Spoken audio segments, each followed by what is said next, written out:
Mag-serve na tayo guys sa ating hapunan at saka nandito naman ako sa sala. So dito na naman sa kusina. Then hamsi-hamsi na yun dyan. Meron na yung guys, mga spices niya guys. At saka yung mga baharat or yung mga spicy niya. Brown natin so, yung kailangan at saka natin yung lagyan ng apapaw sa manok. So itabak natin siya within 45 minutes. Baharat. So guys, ito na yung manok. So tatanggalin na natin siya guys. I-boil natin siya ng isang oras.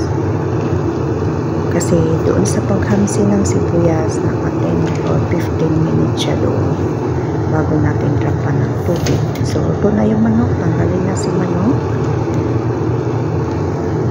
Lagay na natin siya sa oven. So magwa tayo dyan ng sabaw niya or yung sauce kunti, tapos lagyan natin ng tomato paste. So natanggal na yung manok, i-drop na natin yung bigas.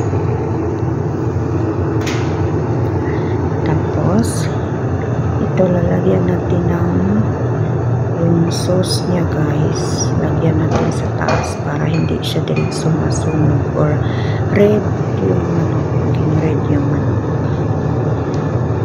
Tomato paste. Ang nilagay ko dyan, tomato paste at saka curry powder. Sing bulaklak ito guys. Balik naman ako sa bulaklak. Naluto na siya guys. Ang dali maluto guys.